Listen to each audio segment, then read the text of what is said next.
Ayol kishi o'zini hayotidan boshdan bo'lib o'tgan voqeani aytib beryapti.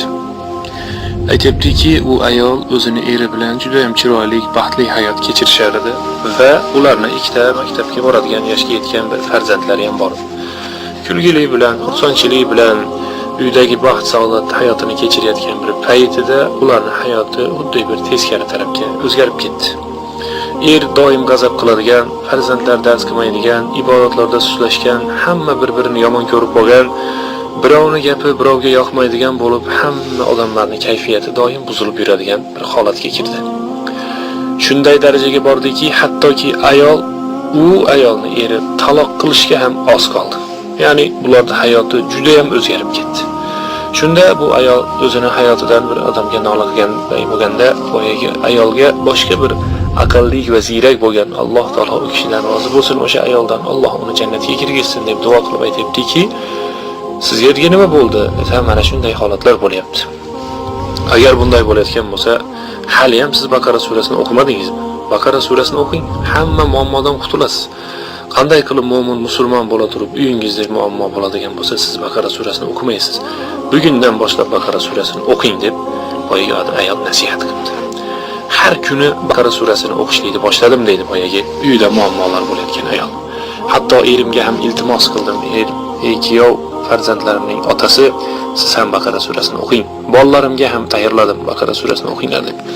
Va o'zimiz o'qimayotgan paytda mana shu magnitofonlardan yoki bir aytadigan jihozlarga Baqara surasini qo'yib qo'ydik. Butun bizni uyimizda yashaydigan odamlar u xuddiki uydagi barcha narsa Baqara surasini o'qirdi deb boyagi ayol kishi aytayapti.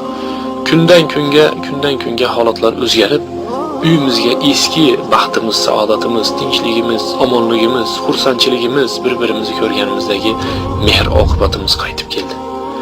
Keyin kunlarning birida erim asr namoz payti ishdan kelib dam olayotgan paytda men ham uyquga ketdim deydi ayol kishi. Uyquda uxlayotsam xuddiki o'ta kuyib ketgan, juda ham xunuk holatga tushib qolgan, ko'rimsiz, bashang bir holatga kelgan bir ayol kishi farzandlari bilan turar edi. Biz uyimizdan chiqib ketishayotganini ko'rdim. Eshigimiz tagida turar edi deyapti. Shunda men boragilardan boyagi ayol kishidan so'rab, "Sen kim bo'lasan? Nimaga bunchalik xunuksan? Qayerga qarab ketyapsan?" desam, sen yaxshi xotin emas ekansan, sen juda ham yomon, qo'pol ayol ekansan. Men bolalarim bilan senlarning uyingda yashayman deb keldim. Biz yer ahlidan bo'lamiz, biz jinlar bo'lamiz. Senlarning uyingda yashaymiz deb kelsak, senlar Baqara surasini o'qib, bizni quvlab chiqarishding uyingdan. O'sha Baqara surasi tufayli biz yonib kuyib ketdik. Butun badanlarimiz mashtaqa ko'rimsiz, xunuk bashang bir holatga kelib qoldi.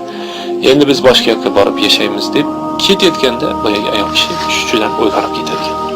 Tursa farzandlari bir tarafda dars qilayotgan, kuyovi narigi betda uxlab dam olayotgan, o'zi esa bir yaxshi kayfiyat bilan uyg'onibdi.